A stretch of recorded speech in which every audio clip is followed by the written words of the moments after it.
All right, तो इस video में जानेंगे हम कि कैसे एक सीवी को जर्मन कंपनीज के हिसाब से टेलर करके बनाया जाता है। हाय, मेरा नाम है गौरव और मैं पिछले 10 साल से जर्मनी में रह रहा हूँ। मैंने बहुत सारी कंपनीज के लिए काम किया है। एज अ स्टार्टअप फाउंडर मैंने काफ़ी सारे लोगों को हायर भी किया है, तो मैंने दोनों साइड्स ऑफ द कॉइन देखे हैं। एंड इस वीडियो में मैं आपको ले चलूँगा एक पर्सनलाइज सीवी फॉर्मेट जो मैंने बनाया है from my 10 years of experience in Germany, और इसमें मैं बताऊंगा आपको कि स्टेप बाय स्टेप कैसे एक सीवी बनता है और क्या चीज़ें you should do and should avoid to get selected for a job interview. तो आइए चलते हैं। तो first thing first, German CVs US CVs से बहुत अलग होते हैं। यूएस सीवीज़ में बताया जाता है कि you do not need to require a photo, but this is very contrary in Germany. Germany में एक प्रोफेशनल वेल क्लिक्ड पिक्चर बहुत ज़्यादा इंपॉर्टेंट है, because usually when a hiring manager और an HR goes through your CV, this is the first thing they see. आपकी picture आप देखने में प्रेजेंटेबल हैं या नहीं है, क्या आपकी पिक्चर में आप प्रोफेशनल लग रहे हैं या नहीं है, क्या अगर मैं आपको अपनी टीम में रखूँगा तो would this give a good image signal to other people in the company और नॉट। इसलिए एक फ़ोटो, एक professionally clicked studio photo is a must.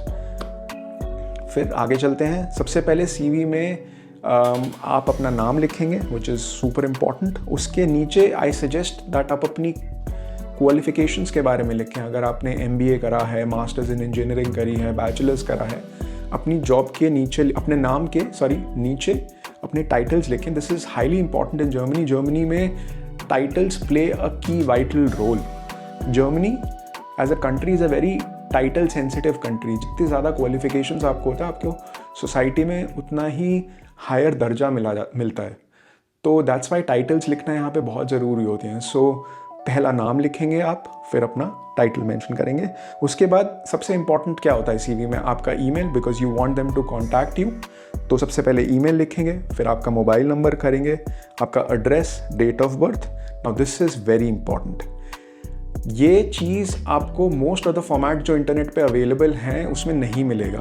तो इसमें मैं मेंशन करता हूँ work visa, because most of the people who would be watching this video are coming from India या फिर कोई भी neighbouring countries, and it's important कि आप अपने सीवी में मेंशन करें फॉर HR कि आपके पास एक वर्क परमिट है to work in Germany. This will be very relevant for selection process, because जैसे ही HR देखेगा कि ओ इसके पास वर्क वीज़ा है, you will directly get selected, at least in the criteria कि हाँ भाई there is one thing less negative about this CV। ठीक है, तो डेफिनेटली ऑलवेज मेंशन कि वर्क वीज़ा कौन सा है। नाउ इसके नीचे मैं एक और चीज़ मेंशन करता हूँ, which is language. Now I hope अगर आप जॉब के लिए अप्लाई कर रहे हैं, you were enrolled in some kind of a German language course. अगर नहीं है तो कोई बात नहीं, you can still mention English. लेकिन अगर है तो डेफिनेटली मेंशन करें कि आप जर्मन A2 लेवल हैं, B1 लेवल हैं, C2 लेवल हैं, whatever, and then your second language which is English. Hindi I would say it's good to write, but it's not necessary, because यहाँ पे कोई भी आप काम करोगे, in majority 99% of the cases would be either in German और English. तो हिंदी या बंगाली या कोई भी रीजनल लैंग्वेज लिख के I suggest, this is my personal opinion, कि you would just be wasting space. तो you can avoid that. Now इस फॉर्मेट में आपने एक चीज़ देखेंगे कि I personally prefer not to write a summary. It takes a lot of space. मुझे लगता है कि CV पे रियल एस्टेट स्पेस का जो है that is very precious, so you have to think twice before utilising और mentioning something which is not impactful. अगर आपको लग रहा है कि समरी इम्पैक्टफुल है, go ahead with it. In most cases मुझे लगता है it is not that impactful unless you are applying for a high leadership position जहाँ लोग प्रॉपरली पढ़ना चाहते हैं इन चीज़ों को। आई वुड से कि अवॉइड इट, स्पेशली अगर आप एक junior position, mid manager type apply कर रहे हैं या इंटर्नशिप्स अप्लाई कर रहे हैं, then I think it's not that necessary. You can start with your work experience. पहले वर्क एक्सपीरियंस अगर आपके पास है तो सबसे पहले मेंशन करें, because a work experience is always preferred more than your education. अगर किसी चीज़ पे आपने काम करा है प्रैक्टिकली, तो that has more value for the manager. तो that's why I always say कि वर्क एक्सपीरियंस से स्टार्ट करें। देन आप नोटिस करेंगे that there is a 2 column format. Now this is very prominent and don't take this lightly because इसमें होता क्या है पहले मैं वो बता देता हूँ। Basically on one side chronologically you have dates कि आपने कब से कब तक कहाँ काम किया है, and then on the other side you mention कि आपने कहाँ काम करा है, किस पोजीशन में काम करा है और क्या क्या आपकी रिस्पॉन्सिबिलिटीज़ थी।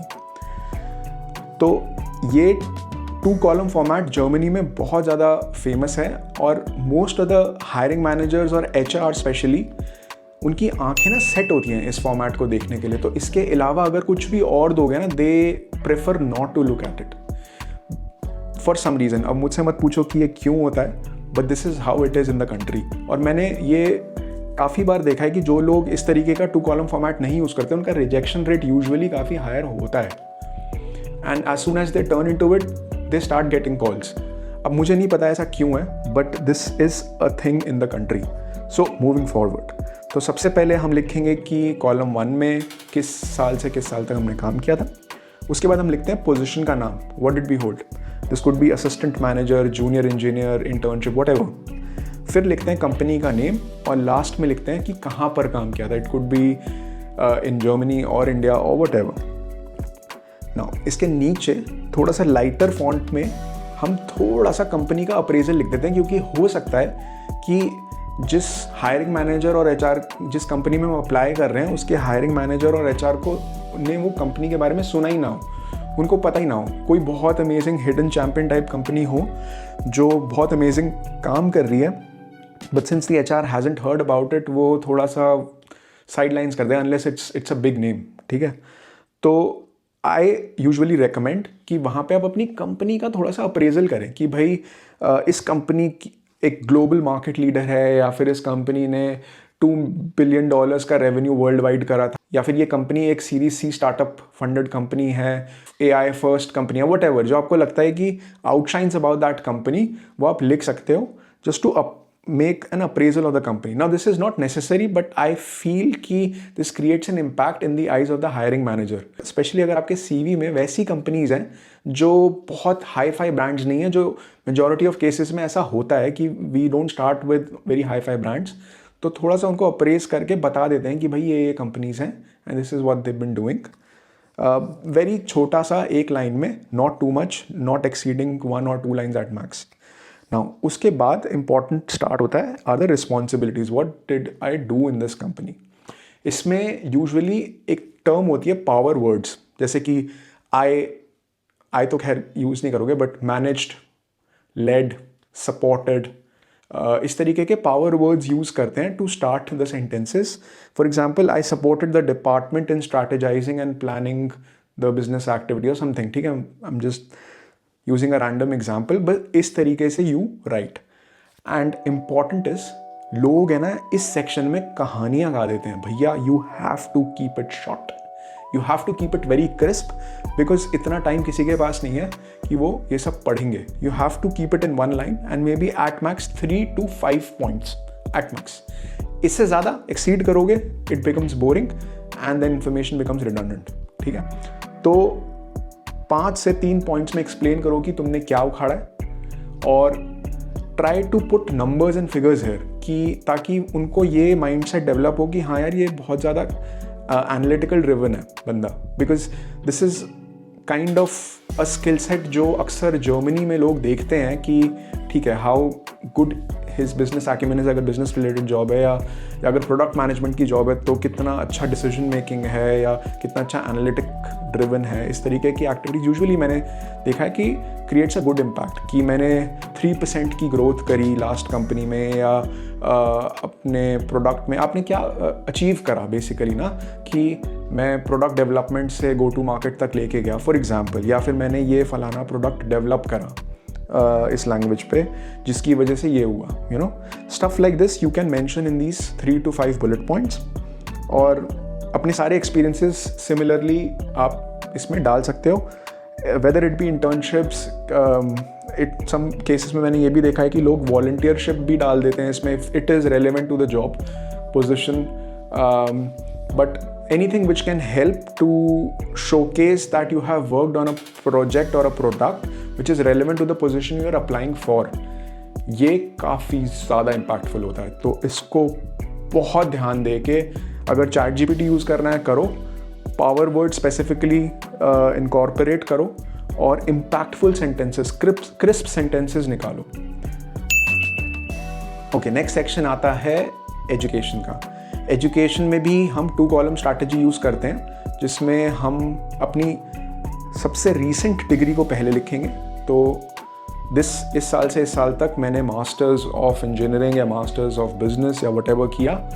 And if you have a very reputed university या कॉलेज की भाई आप KIT से हैं या फिर TUM से हैं, टेक्निकल यूनिवर्सिटी ऑफ म्यूनिक से, या IIT से हैं, IIM से हैं या व्हाटएवर, तो उसको मेंशन करके आई ऑल्सो यूजुअली मेंशन कि भाई ये जर्मनी की नंबर 1 बिजनेस स्कूल है या ये नंबर 1 कोर्स है, just to appraise it a little कि भाई ये बहुत अमेजिंग हाई एंड MBA था या हाई एंड मास्टर्स थी, यू कैन मेंशन, ठीक है। देन फिर आपके एजुकेशन के बाद आता है certificates, if you have done any. इस सेक्शन पे आपको बहुत ध्यान रखना है कि आप बहुत सारे सर्टिफिकेशंस या सर्टिफिकेट्स ना डालें, बिकॉज सिर्फ रेलेवेंट वंस डालें। सो लिंक्डइन पे आजकल या उडमी पे या बहुत सारे ऐसे कोर्सेज हैं जो आपको सर्टिफिकेट्स प्रोवाइड करते हैं, and at some point in early days I used to put all of them. लेकिन धीरे धीरे मुझे समझ में आया विद एज एंड एक्सपीरियंस कि मेरे पास इतने सारे सर्टिफिकेट्स हैं, I don't even have space to put them. तो अगर मैं किसी साइबर सिक्योरिटी की जॉब के लिए अप्लाई कर रहा हूँ तो I will only pick those certificates which are relevant to that position, और मैं 3 से 4 मैक्सिमम 5 सर्टिफिकेट से ज़्यादा बिल्कुल भी नहीं डालता, because then it again defeats the purpose और वो बहुत ओवर डन सा लगता है। तो वर्क एक्सपीरियंस मेरे लिए बहुत इंपॉर्टेंट है, education then and then certificates. कुछ इंडस्ट्रीज़ में जैसे साइबर सिक्योरिटी को ही ले लो आप, तो इन इंडस्ट्रीज़ में सर्टिफिकेशंस की बहुत वैल्यू होती है, तो may be certifications can go above the education, but in majority of cases education would come first and then your certificates. और लास्ट में देन वी राइट सॉफ्टवेयर्स या किस तरीके के प्रोग्राम्स पे आपने काम किया है, you can mention those. I have worked on Python या फिर जीरा या कॉन्फ्लुएंस।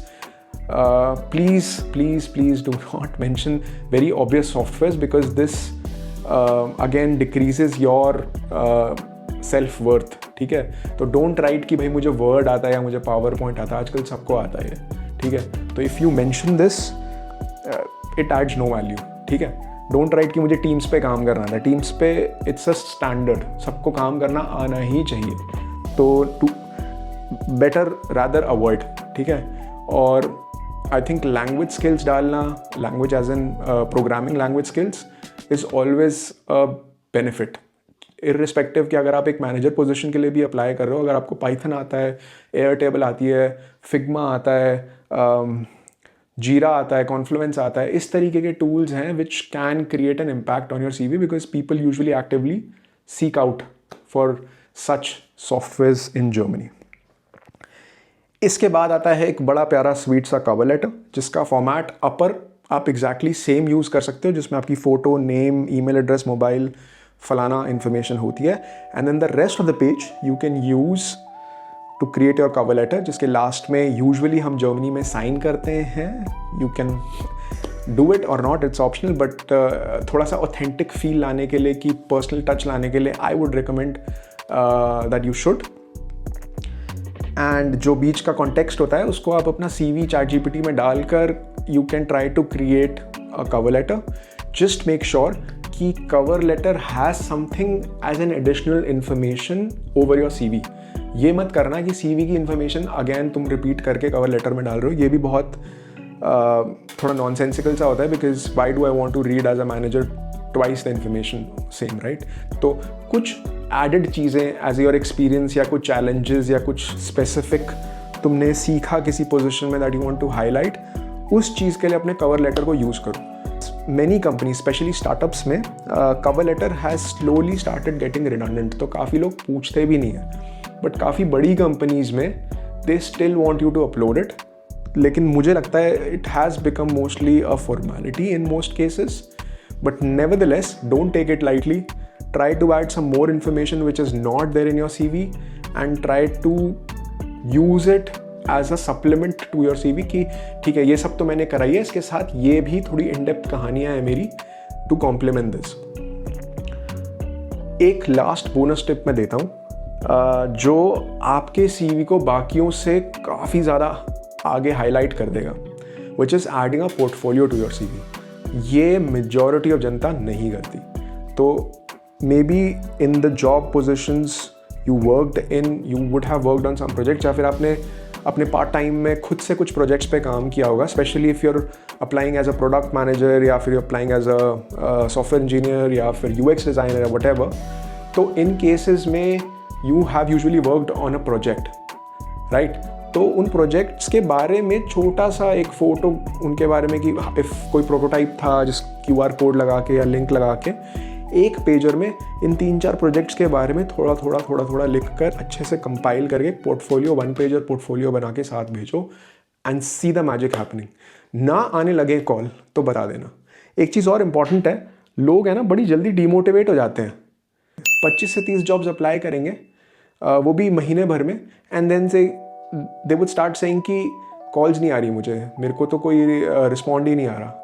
देखो, इंटरेस्टिंग ऑब्जर्वेशन जो मैंने देखी अपने एक्सपीरियंस से और बाकी लोगों से जब मैंने बात करी है या जिनको कोच करा है, गाइड करा है स्टूडेंट्स को, यूजुअली इस तरीके का रेशो पकड़ के चलो। ऐसा नहीं होता कि तुम 25-30 जॉब्स अप्लाई करोगे and you will get a call. Highly likely not. Specially जितना कम एक्सपीरियंस तुम्हारे पास होगा, जितना कम फ्रेशर पर्सपेक्टिव से तुम जॉब्स के लिए, जूनियर पोजीशंस के लिए अप्लाई करोगे, बहुत ज़्यादा क्राउडेड होती हैं। तो there are tons and tons of people who are applying for the same position like you are. तो 30-40 jobs in a week is just too less frequency of applying. सारा खेल है ना probability का है। जितना ज़्यादा अप्लाई करोगे जॉब्स को, उतनी ज़्यादा तुम्हारी probability होगी to get a job. तो I usually say कि let's say जब 100 jobs अप्लाई कर लोगे, then you will get probably 3 calls जिसमें से एक इंटरव्यू तुम निकाल पाओगे। इस तरीके का एक रफ मैं बॉल पार्क दे रहा हूँ। अगर ये भी नहीं हो रहा है, then there is something wrong with the CV और समथिंग रॉन्ग, तुम कुछ ब्लंडर कर रहे हो, ठीक है? But usually for every 100 applications you should get at least 3 calls and 1 interview जहाँ पे तुम्हें बैठ के प्रॉपरली मैनेजर से 1-to-1 बात हो रही है। This should happen. अब तुम अपना मैथ्स खुद कर लो, तुम्हें जॉब, इसमें भी कोई जॉब गारंटीड नहीं है, depends upon how good you are with the interview skills, which is a बड़ा टॉपिक इन इटसेल्फ कि भाई इंटरव्यू में कैसे अच्छा इंप्रेशन निकालें और किस तरीके से टाइम को बेस्ट यूटिलाइज करें। And may be I will make another video about it, but usually this is the maths कि 100 एप्लीकेशंस अप्लाई करने पे एटलीस्ट 3 कॉल्स आनी चाहिए और एक इंटरव्यू पे तुम्हें बुला लेना चाहिए। दिस शुड हैपन, ठीक है? And that's it. So I wish you best of luck and I hope this video will help you to get a job soon. अगर कोई डाउट्स हैं या कोई फीडबैक है तो feel free to write them in the comment section below. जो CV का format मैंने आपको दिखाया, I'll put the link in the description for it and you can go and check it out and use it for free. And that's it. And अगर आप ये जानने में इंटरेस्टेड है कि जर्मनी में इंटरव्यूज़ कैसे होते हैं, तो you can click on one of our videos here. और अगर आप जानना चाहते हैं tips of how to qualify an interview, then you can click here. Life in Germany related playlist के लिए आप यहाँ क्लिक कर सकते हैं। And that's it. Till then, let's go signing of.